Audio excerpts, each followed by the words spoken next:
तसव्वुर करें कि CS 101 का मिड टर्म बस सेव हो रहा है और अचानक स्क्रीन फ्रीज हो जाती है। ओह, सबसे बुरा खौफ। हाँ ना, मतलब कीबोर्ड माउस सब बंद। ये सिर्फ कोई आम ग्लिच नहीं है, इसे कंप्यूटर साइंस की दुनिया में डेडलॉक कहते हैं।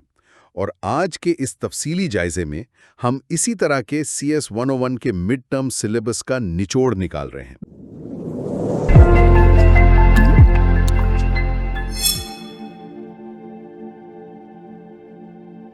बिल्कुल। और हमारा मिशन आज काफी क्लियर है। हम उन टेक्निकल मौजूआत को समझेंगे जो एग्जाम्स में बार बार आते हैं। साथ ही लॉजिक क्वेश्चंस हल करने की कुछ स्ट्रेटजीज पर भी बात होगी। सही कहा। और आखिर में एक क्विक फायर क्विज भी होगा सॉफ्टवेयर टर्म्स पर, क्योंकि देखा जाए तो ये बेसिक बिल्डिंग ब्लॉक्स उन सब के लिए जरूरी हैं जो ग्लोबल टेक करियर्स में आगे बढ़ना चाहते हैं। तो सबसे पहले डेडलॉक की ही बात कर लेते हैं। असल में इसकी वजह सिस्टम का मैनेजर होता है, यानी ऑपरेटिंग सिस्टम। जिसे हम शॉर्ट में OS कहते हैं, राइट? हाँ हाँ, एग्जैक्टली। ओएस तमाम हार्डवेयर और सॉफ्टवेयर रिसोर्सेज को कंट्रोल करता है और इसका जो कोर हिस्सा है उसको कर्नल कहते हैं। तो डेडलॉक तब पैदा होता है जब दो या उससे ज्यादा प्रोग्राम्स, एक ही रिसोर्स के लिए लड़ना शुरू कर देते हैं। सही पकड़ा, वो आपस में रिसोर्सेज छोड़ने का इंतजार करते करते बस एक जगह फंस जाते हैं। मतलब ये बिल्कुल एक अजीम ट्रैफिक जैम जैसा हो गया ना, जहां चारों तरफ से गाड़ियां इंटरसेक्शन में आके फंस जाती हैं और कोई भी आगे या रिवर्स नहीं जा सकता। हाँ, ये मिसाल बिल्कुल परफेक्ट है। लेकिन एक बेहतरीन ओएस और हार्डवेयर किसी काम का नहीं अगर वो बाकी दुनिया से कटा हुआ हो। यहाँ से वेब की एंट्री होती है। ताकि उस मशीन को ग्लोबल नेटवर्क से जोड़ा जा सके।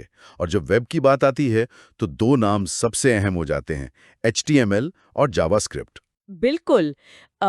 HTML वेब पेज का एक बुनियादी स्ट्रक्चर बनाता है। जैसे अगर टेबल बनाना है तो TR और TD टैग्स का इस्तेमाल होता है। अच्छा, मैंने एक चीज नोट की है कि HTML और जावास्क्रिप्ट हमेशा साथ ही जिक्र होते हैं। अगर मतलब HTML को एक इमारत का ढांचा मान लिया जाए तो जावास्क्रिप्ट क्या है? इमारत की बिजली की तारें। बिजली की तारें तो शायद बैकएंड या डेटाबेस के ज्यादा करीब हैं, क्योंकि वो छुपी रहती हैं। जावास्क्रिप्ट को आप उस इमारत के ऑटोमेटिक स्लाइडिंग डोर्स या सिक्योरिटी अलार्म समझ सकते हैं। ओह अच्छा, यानी जो चीजें इंटरैक्ट करती हैं। एग्जैक्टली। HTML सिर्फ वजूद देता है, जबकि जावास्क्रिप्ट क्लाइंट साइड पर इंटरैक्टिविटी लाती है, जिसे हम ऑन लोड इवेंट्स कहते हैं। अगर ये ना हो तो हमें हर छोटे क्लिक के लिए सर्वर का इंतजार करना पड़ता। सही। वेब इंटरैक्ट करता है, OS मैनेज करता है, लेकिन फंडामेंटली ये फैसले होते कैसे हैं? अंडरनीथ इट ऑल कंप्यूटर तो बूलियन लॉजिक और ट्रूथ टेबल्स पर चलता है ना? हाँ, और इसी लॉजिक को समझने में नापुख्तगी की वजह से एग्जाम्स में मार्क्स गिरते हैं। बड़े लॉजिक के मसाइल को हमेशा डिवाइड एंड कॉन्कर अप्रोच से हल करना चाहिए। यानी सवाल को छोटे छोटे हिस्सों में तोड़ लेना। बिल्कुल। फिर एक और टर्म काफी आती है, फ्लोटिंग पॉइंट नोटेशन में नॉर्मलाइज्ड फॉर्म। इसका रूल ये है कि मेंटिसा हमेशा 1 से शुरू होना चाहिए, ताकि हर वैल्यू की एक यूनिक आइडेंटिटी बन सके। वेट, मैं समझ गया कि आइडेंटिटी यूनिक होनी चाहिए, लेकिन ऐसा क्यों है कि वो हमेशा 1 से ही शुरू हो? देखें, मैं समझाती हूँ। कंप्यूटर बाइनरी सिस्टम इस्तेमाल करता है ना, जिसमें सिर्फ दो ही नंबर्स हैं, 0 और 1। तो अगर कोई वैल्यू 0 नहीं है तो उसका पहला डिजिट लाजमी तौर पर 1 ही होगा। ओह, तो हम उस 1 को लिखने के बजाय पहले से ही डिफॉल्ट मान लेते हैं ताकि जगह बच सके। हाँ बिल्कुल। इससे मेमोरी सेव होती है और कैलकुलेशंस फास्ट हो जाती हैं। स्मार्ट। अच्छा, लॉजिक गेट्स में एक एक्सॉर गेट भी होता है जो काफी कंफ्यूज करता है।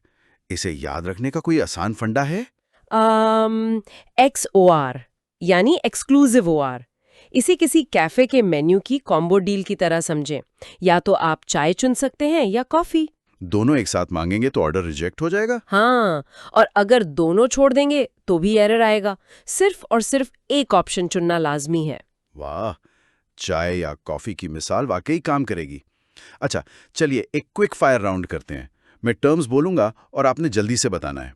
पहला है GUI। Graphical user interface. अगर ये ना होता तो आज भी हम आइकन्स पर डबल क्लिक करने के बजाय काली स्क्रीन पर लंबी टेक्स्ट कमांड्स टाइप कर रहे होते। अच्छा, दूसरा है URL। Uniform resource locator. ये इंटरनेट के इस बड़े शहर में किसी भी स्पेसिफिक वेब पेज का मुकम्मल यूनिक पता है। सही। SDLC। Software development life cycle, किसी आइडिया से लेकर मुकम्मल सॉफ्टवेयर बनने और टेस्ट होने तक के सिस्टमैटिक मराहले। और सॉफ्टवेयर डिजाइन में दो लफ्ज अक्सर साथ आते हैं, कपलिंग और कोहिजन।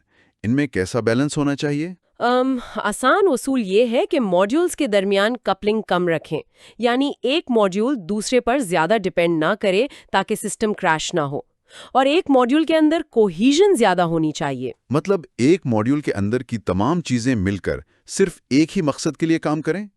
लो कपलिंग, हाई कोहिजन। बिल्कुल, ये बेसिक लॉजिक और स्ट्रक्चर्स ही हैं जो कॉम्प्लेक्स टेक्नोलॉजीज को आगे चल के मुमकिन बनाते हैं। सही बात है। इन बुनियादी बातों को समझना इस बात की कुंजी है कि एल्गोरिथम आखिर कोड में कैसे बदलता है। वैसे कोर्स में टिम बर्नर्स-ली के सिमेंटिक वेब का तस्वुर भी शामिल है। हाँ, जहाँ वेब खुदकार अंदाज में डेटा को समझकर कॉम्प्लेक्स जरूरियात पूरी कर सकेगा। तो सोचने की बात यह है कि क्या मुस्तकबिल में सिस्टम्स इतने ज़हीन हो जाएंगे कि वो इंसानों की लिखी हुई HTML और जावास्क्रिप्ट के बगैर अपना कोड खुद लिखना शुरू कर देंगे? क्या हम कोडिंग के इख्तिताम की तरफ बढ़ रहे हैं? ये एक ऐसी सोच है जिस पर वाकई गौर करना बनता है।